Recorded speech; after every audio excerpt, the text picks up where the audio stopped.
Hola a todos, quiero darles una bienvenida a esta nuestra presentación sobre el uso ético de la inteligencia artificial.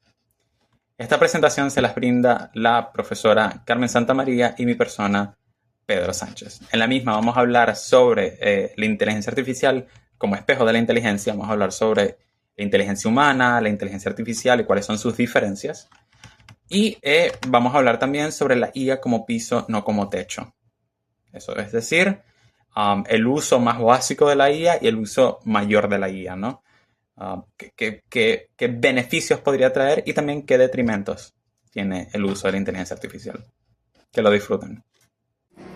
El punto número 1 a tratar el día de hoy es la IA como reflejo de la inteligencia humana. Pero antes de ahondar en este tema es importante tener en cuenta qué es la inteligencia. De acuerdo al autor, la inteligencia se puede entender de distintas formas. Según la RAE, es la capacidad de tomar el conocimiento previo para la resolución de conflictos actuales, inclusive problemas. Mientras para Gardner es la capacidad de resolver problemas o elaborar productos que son de gran valor en un contexto comunitario o cultural, planteándonos así distintos tipos de inteligencia como lo son la kinestésico, la lógico-matemático, la lingüística, la intrapersonal, la interpersonal, etc. Entendiendo así que la inteligencia no es únicamente una capacidad, sino una herramienta.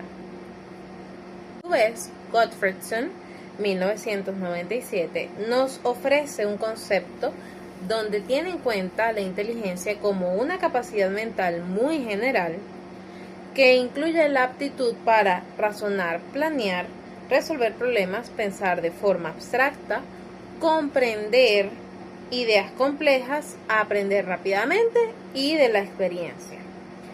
Entendiendo así que a pesar de ser una capacidad innata, le sumamos que es una capacidad general y mental y a su vez es una herramienta que los seres humanos aplicamos. Pero los animales también utilizan la inteligencia en cierto grado y las computadoras también. Entramos al concepto de IA. Inteligencia artificial. El término inteligencia artificial fue introducido por primera vez en 1956 por McCarthy. McCarthy establecía que la ciencia e ingeniería de hacer máquinas inteligentes, especialmente programas de computadora inteligentes, entendiendo los mismos como herramienta para el desarrollo de un trabajo que en ciertos casos requiere cierta demanda. Estos modelos iniciaron como procesamiento de datos matemáticos. Ahora, la IA nos permite resolver problemas mediante conocimientos previos, pero ¿la IA piensa igual que un ser humano o tiene el mismo nivel de inteligencia que un ser humano? La respuesta es no. ¿Por qué? Porque la IA imita patrones previamente establecidos de datos de entrenamientos que ha recibido previamente de su programador o de otros usuarios. Entonces, para entender cómo funciona una inteligencia artificial, debemos conocer los procesos que ésta cumple. Inteligencias artificiales como ChatGPT y Gemini funcionan de la siguiente forma. El ser humano tiene una duda. Crea la pregunta mediante un texto y se lo envía a la inteligencia artificial, quien lo recibe y lo transforma a un sistema numérico, un código. Luego analiza en su base de datos las respuestas similares o las respuestas más acertadas a la incertidumbre del ser humano y luego genera la respuesta con base a esa información que maneja. Es importante tener en cuenta que la inteligencia artificial no cuenta con la capacidad de analizar profundamente, de discernir a nivel emocional o de emitir un juicio de valor con base a una información. Él simplemente funciona como emisor de información que previamente maneja.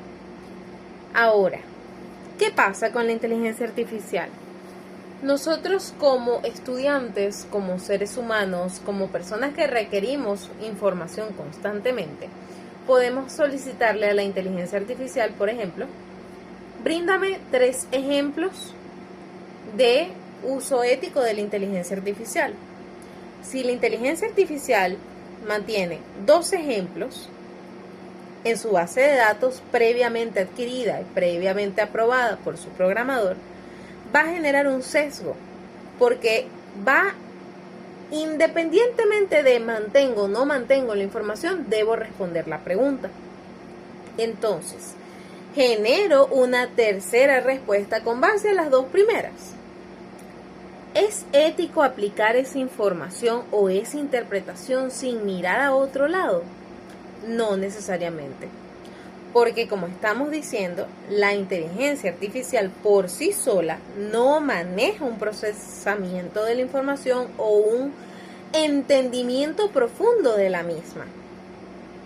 Hablemos de reciclaje. El reciclaje es el proceso de tomar un objeto antiguo y darle una nueva vida mediante una renovación.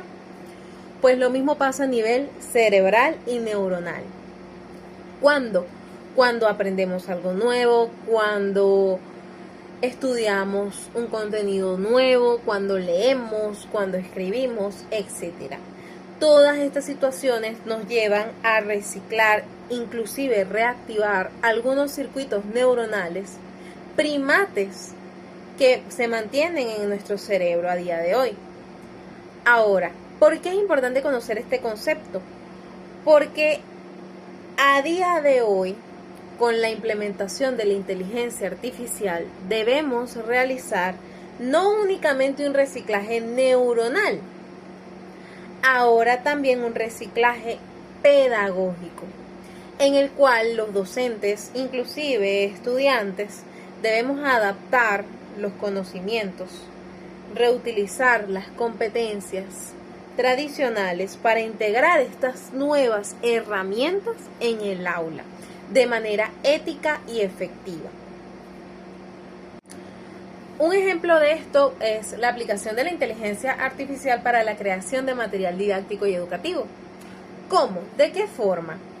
Solicitándole a la inteligencia artificial que genere un texto para que nuestros estudiantes lo lean y luego respondan una serie de preguntas adaptadas a su nivel, en las cuales les permitan desarrollar la comprensión lectora, por ejemplo, y a su vez la escritura y el pensamiento lógico de la creación de las respuestas. Hola a todos, aquí el profesor Pedro Sánchez y les voy a hablar el punto 2 de nuestra exposición, la IA como piso, no como techo. La profesora Carmen Santamaría ya les habló de la inteligencia humana y sus diferencias con la inteligencia artificial, que es el término de amplio uso, aunque sabemos que realmente dependen, ¿no? Tenemos redes neuronales, tenemos Language Learning Machines, ¿no? LLMs, etc. Vamos a hablar un poco sobre el uso de las IAs, ya no solo como una herramienta más, sino en los aspectos negativos que esta trae con su uso y también los posibles beneficios que podría traer dado un uso positivo de las mismas. Hay que empezar hablando sobre la descarga cognitiva como fenómeno que está ocurriendo actualmente debido al uso de las inteligencias artificiales. Y cito concretamente un estudio de los autores Lodge y Lovell, que es bastante reciente, es de marzo de este año y se publicó en Australia, en el cual ellos estaban analizando un grupo de estudiantes universitarios y el fenómeno de la descarga cognitiva y cómo la inteligencia artificial impactaba esto. Pero vamos a echar un poco para atrás y explicar qué es la descarga cognitiva en primera instancia. La descarga cognitiva es cuando tomamos una serie de labores o trabajos que debemos realizar o incluso funciones como memorizar, recordar, etcétera, funciones cognitivas. Tomamos estas funciones y las delegamos ya sea a otras personas, a herramientas o, en este caso, a la inteligencia artificial, ¿no? Un ejemplo clásico de esto es el calendario como herramienta.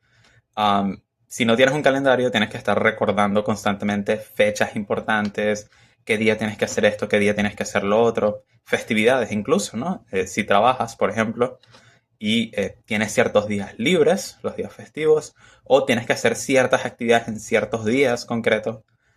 Todo esto, todo este trabajo de memorización y de recordar y de estar al tanto del tiempo, conlleva una carga cognitiva considerable, en especial cuando lo vemos a lo largo de, digamos, un mes entero, un año. Esta carga cognitiva cansa, y entonces por ello que hemos inventado herramientas como el calendario, o hemos inventado herramientas como todos los distintos tipos de herramientas para medir el tiempo, como relojes, antes de eso los relojes de arena o relojes solares o demás, para poder medir el tiempo, porque era mucho más fácil utilizar herramientas como esta en lugar de tener a alguien dedicado a simplemente recordar qué hora es o demás, o ver el sol, ¿no? Esos son ejemplos más básicos y simples. Pero en el caso de la IA, podemos utilizarla para generar listas, buscar referencias online. En el caso de los estudiantes lo utilizan muchísimo para, en el caso positivo obviamente, para buscar como antecedentes de investigaciones en las cuales ellos están trabajando. ¿Cuál es el problema? Que Lodge y Lovell descubrieron que voy aquí a leer un poco la cita, ¿no? El verdadero riesgo educativo de la inteligencia artificial no es simplemente que los estudiantes lo utilicen para hacer trampa en un ensayo. Es decir, que le indiquen a la IA, hey, necesito un ensayo sobre este tema, con esta cantidad de palabras, con estas palabras claves, y lo van haciendo con la IA. Ese no es el mayor problema realmente, la verdad, sino que se corre este riesgo en el cual empiezan a descargar funciones cognitivas que son esenciales para un estudiante. Recordar las fechas a lo mejor no es fundamental para un estudiante, ¿no? En su día a día, pero por ejemplo, analizar un texto, realizar inferencias, hacer referencias, ¿no? O contrastar dos trabajos diferentes, viéndolo como las características de cada uno. Eso es fundamental. Y esas son facultades cognitivas que un estudiante debe de realizar.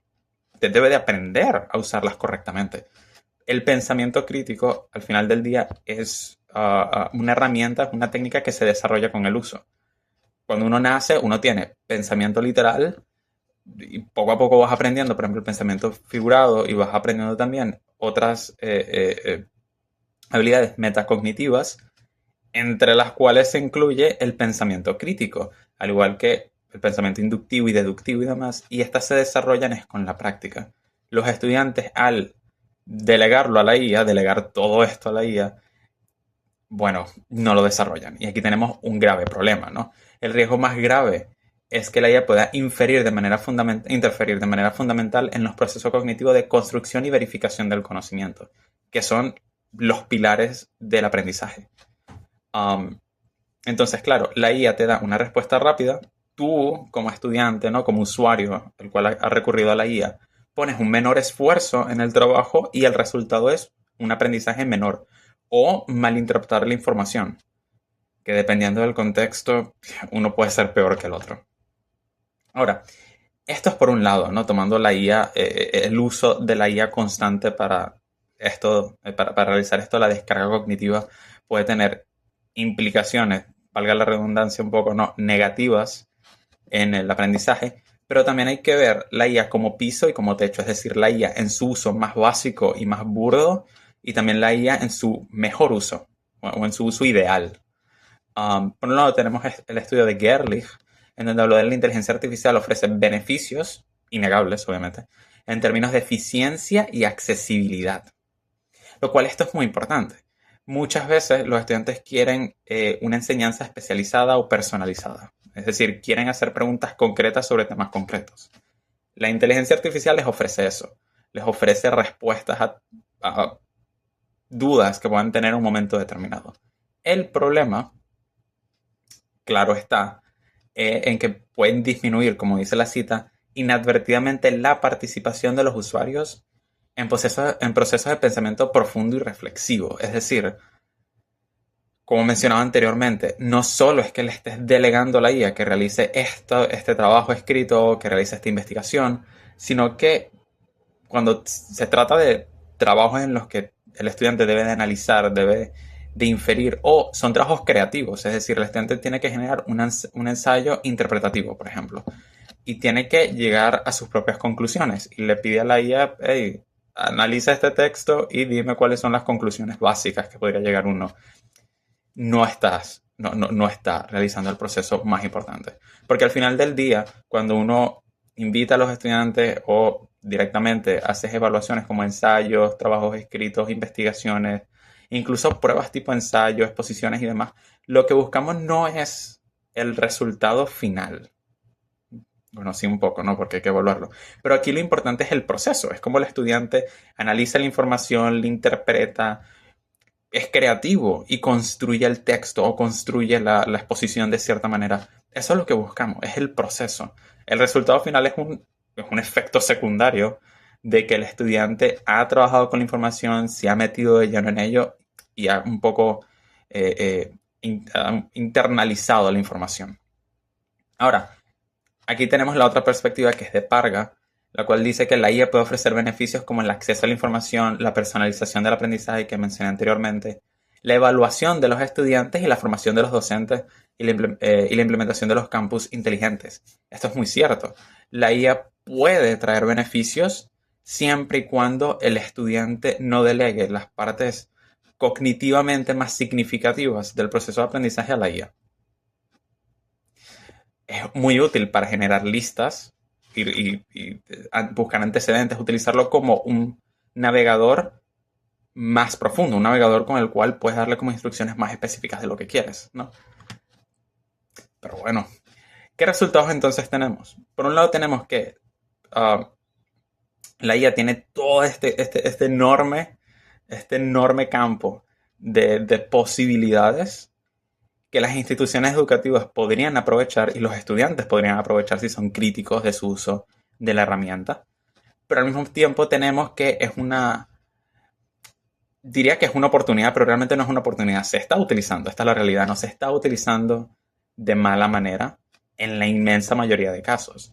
Y de hecho no lo incluí acá en las diapositivas que pueden observar porque no quería atiborrarlas de espacio, pero los resultados del estudio de Lodge y Lovell fue una reducción crítica en un porcentaje significativo de la población de estudiantes de Australia en la capacidad de pensamiento crítico, de la creatividad, de la resolución de problemas, del pensamiento inductivo, del pensamiento deductivo, tantas cosas, el pensamiento lateral, tantas cosas que se ven impactadas por dejarlas, ¿no? Por dejar que la IA piense por ti.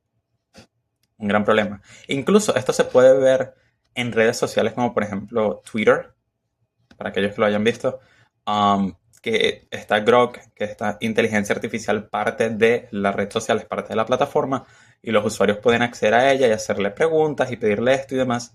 Y muchas veces cuando ya no individuos, sino cuentas especializadas en información, hablo de cuentas especializadas en periodismo, en noticias, ¿no?